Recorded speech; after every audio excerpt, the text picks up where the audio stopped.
Bonjour Papa Fidèle. Bonjour Papa journaliste. Papa Fidèle, nous sommes à Brazzaville aujourd'hui pour parler encore centenaire de Papa Dialungana, mais vous conviendrez avec moi qu'il est difficile aujourd'hui de parler du centenaire de Papa Dialungana sans faire allusion au temple qui lui sera confié comme cadeau à l'occasion de cette centenaire. Et que vous avez la responsabilité de la construction de ce temple-là. Qu'en est-il? Où en est-on? Ben, comme ce que déjà je commencerai par dire, c'est de vous remercier de cette occasion que vous nous donnez de nous exprimer devant la presse kimbanguiste et internationale. Effectivement, nous avons eu l'insigne honneur d'être choisis par Papa afin de conduire ces travaux qui vont concrétiser donc le clou des festivités du centenaire de Papa Dialungana en 2016. Et donc à ce titre, nous avons été désignés donc une commission de travaux a été mise en place que j'ai l'honneur de diriger, et donc pour le moment nous sommes en train de nous préparer de façon à ce que nous puissions nous mettre à la tâche. Papa Fidèle, il nous est toujours reproché une chose par rapport à nos constructions. C'est que nous sommes spécialistes des travaux inachevés. Allez-vous nous rassurer aujourd'hui que vous ferez l'exception ou nous devons déjà nous préparer à inaugurer l'inachevé, comme d'habitude? Merci de cette pique que vous nous adressez, Papa journaliste. Il est effectivement gênant pour le kimbanguiste que je suis de vivre effectivement des commémorations d'événements, d'œuvres inachevées. Et justement, le pari que nous nous sommes fait, que nous nous sommes donnés, que nous sommes imposés pour cette fois-ci, c'est de faire en sorte que nous offrions à Papa un ouvrage totalement achevé. Mais ça passe, bien entendu, par une bonne préparation en amont. Et c'est ce qui fait, effectivement, qu'aujourd'hui, vous avez dû vous rendre compte que le coup de lancement officiel n'a pas encore été donné par les papas, que nous sommes déjà dans les coulisses en train de plancher. Et l'objectif, bien entendu, c'est d'arriver à un temple qui soit effectivement inauguré le 25, mais fini avant. Donc nous nous imposons ce challenge et nous espérons de tout cœur qu'avec d'abord l'aide de Dieu, que nous parviendrons justement à tenir ce pari-là. Papa Fidèle, nous avons eu un entretien avec Papa Dieudonné, Kisolokele, qui nous a dit que le temple qui sera construit cette fois-ci, c'est un temple moderne. En fait, il nous disait qu'on va prendre en compte la spécialité kimbanguiste. En fait, on va rester dans cette logique kimbanguiste, mais en y ajoutant un peu de plus. Ça sera moderne. C'est comme c'est différent de tout ce qu'on a eu à construire. Et c'est pourquoi je me disais tantôt que Papa Dianguenda nous disait que nous allons finalement faire ce qui n'a jamais été fait. Et techniquement parlant, pourriez-vous nous confirmer les propos de Papa Dieudonné? Je confirme et j'adhère totalement aux propos tenus par Papa Dieudonné. En disant déjà la chose suivante, c'est que le projet qui va être réalisé ne trahira en aucun moment l'esprit et la philosophie des réalisations kimbanguistes au niveau des lieux de culte. C'est vrai que jusque-là, les lieux de prière qui ont été érigés à l'image du temple de Nkamba, de l'église de Nkamba, du temple de Matete, Talanga et j'en passe, sont bâtis, j'allais dire, sur une architecture qui est à peu près la même. Mais nous ne devons pas perdre de vue que le kimbanguiste prie dans un lieu qui s'appelle le Fokora.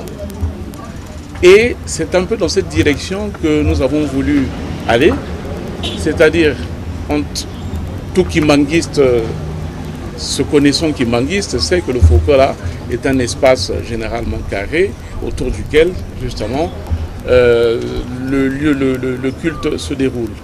Et donc, pour ne pas faillir justement à cet esprit du Fokola, nous avons fait ce que j'appellerais, je serais tenté d'appeler un Fokola géant et moderne.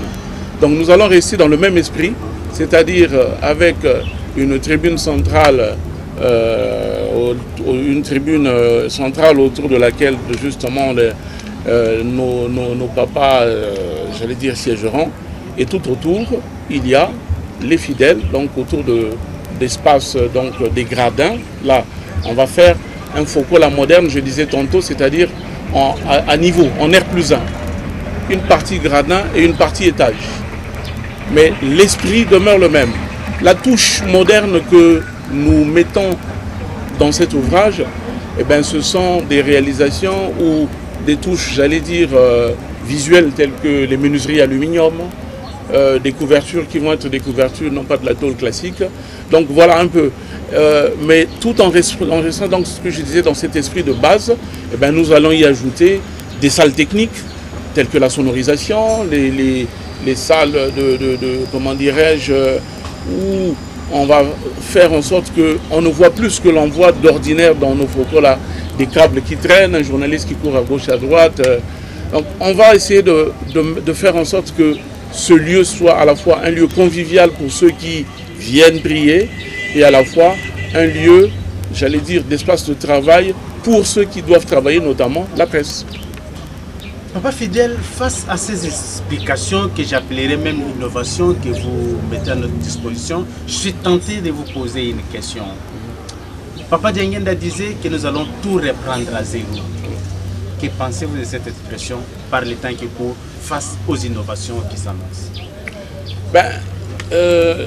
Papa Diangenda a dit effectivement, nous allons recommencer à zéro. Moi je dis recommencer à zéro quelque part, c'est aussi une chance, par les temps qui courent. C'est vrai, et je le déplore, l'église kimbanguiste traverse une crise, j'allais dire, sur laquelle je ne vais pas revenir. Nous sommes partis, si vous voulez, nous sommes aujourd'hui en train de rebâtir un patrimoine tout en respectant l'esprit de ce que les papas nous ont communiqué, nous ont transmis. Nous sommes en train de rebâtir pratiquement tous les lieux de culte, les centres d'accueil et j'en passe, justement, tout en tenant compte de ces contraintes que sont des contraintes de modernité. Il est beaucoup plus facile de construire du neuf que de rafistoler ou de revamper ou de réaméliorer de l'ancien. Donc c'est en ça quelque part que je dis que c'est une chance de redémarrer à zéro parce que c'est une remise en question totale. Mais sans jamais trahir l'esprit des papas.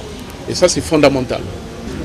Papa Fidèle, vous êtes aussi technique à la fois que simple pour permettre que les gens comprennent ce que vous dites. Mais voici ma préoccupation. Si ce n'est pas un secret, quelle est votre formation de départ pour que vous arriviez à assumer de telles responsabilités? Vous le faites puisque vous êtes kimbanguiste, emporté par l'esprit, ou en fait il y a eu au départ une formation technique pour assumer techniquement, scientifiquement ce que vous êtes en train de faire? Bon, permettez-moi un peu d'en rire. Bon, c'est vrai que c'est une question que vous m'avez posée hier, que je vais me faire fort de répondre, à laquelle je vais répondre. C'est déjà de vous dire, je teste souvent ma formation, mon profil de base pour me fondre dans le moule qui est celui du monde simple. Je suis d'abord un fidèle kimbanguiste. Un fidèle kimbanguiste à qui Dieu a donné la chance d'avoir une formation, un profil. Effectivement, j'ai une formation, je suis ingénieur, génie civil. Et c'est ce qui fait qu'effectivement, j'ai l'opportunité d'exercer mon profil, d'exercer mon métier, tout en servant Dieu. Donc, ce ne sont pas des choses qui sont étrangères pour moi, parce que dans le quotidien, je le fais déjà. Et si déjà dans le quotidien, et pour d'autres, je le fais, je dis pourquoi je ne le ferai pas pour Dieu. Si je comprends bien, Papa Fidèle est formé, il a une formation par rapport à ce qu'il fait. Il ne le fait pas seulement tout en étant kimbanguiste, mais aussi en ayant cette formation-là et prise en compte aussi l'aspect spirituel, puisqu'on est dans des réalisations qui ont une connotation spirituelle très avancée. Et ça, c'est déjà une bonne chose, puisque d'aucuns croiraient que ce qui se fait au sein de l'église kimbanguiste, ce sont des gens qui sont ramassés sur l'État, n'ayant pas de formation, ils font du n'importe quoi. Mais nous sommes rassurés. Alors, pour revenir à la première question, une des premières questions, quand je parlais des œuvres inachevées, vous nous avez rassurés. Quelles sont les dispositions à votre niveau sur les plans techniques qui ont été prises pour échapper à cette difficulté habituelle? La question est intéressante et justement va me donner l'occasion de lever certains, je ne vais pas dire certains a priori, ou des idées qui sont ancrées dans l'esprit de beaucoup de kimbanguistes. Il est certes vrai que nous avons à réaliser ici un ouvrage qui est d'abord un ouvrage technique. C'est vrai que c'est un cadeau que nous faisons à Dieu, mais c'est un ouvrage technique que nous allons mettre en œuvre, que nous allons réaliser. Et le technicien que je suis, et c'est le technicien qui est en train de parler en ce moment, vous dit que pour réaliser un ouvrage, quel qu'il soit, il y a un minimum de choses à faire, c'est d'avoir un planning. Quand vous faites un planning avec des jalons, des dates butoirs, avec des tâches bien déterminées, se dire je vais commencer telle tâche à telle date, ça va me prendre tant de temps, et après cette tâche, il faut que je fasse la suivante pour faire et arriver ensuite au bout à la réalisation de tout mon ouvrage. Là, ça demande de la rigueur. Et cette rigueur, il faut que nous l'ayons. Là, c'est d'abord les hommes qui s'organisent, avoir une organisation rigoureuse. Des hommes en place, une organisation en place, chacun sait ce qu'il doit faire, à quel moment il doit faire et de quelle façon il doit le faire. Malheureusement, effectivement, dans l'esprit de beaucoup d'entre nous, dans l'esprit de beaucoup de kimbanguistes se disent, c'est vrai, aide-toi, le ciel t'aidera. Il nous appartient, nous sommes des hommes, de mettre en œuvre ce que nous sommes censés mettre en œuvre. Je veux dire, vous allez mettre un poteau debout, si vous ne mettez pas le fer à béton, c'est pas, on ne va pas me dire que pour que l'ouvrage ne tombe pas. Nous allons faire ce qu'on appelle dans notre métier des notes de calcul, de façon à ce que nous puissions... Il va y avoir des gens qui vont être accueillis sur ces gradins. On fait ce qu'on appelle dans le métier une descente de charge. Le poids de ces gens, on va le reporter jusqu'aux fondations. Et c'est en fonction de ça qu'on dimensionne l'ouvrage, qu'on choisit les fers à béton, qu'on donne les dimensions des fondations, et ainsi de suite. Ça, c'est strict. J'allais tenter de dire, c'est une science exacte. Dieu nous accompagne. Dieu nous accompagne. Donc, il faut que nous, à un moment donné, que nous commencions aussi à être rigoureux.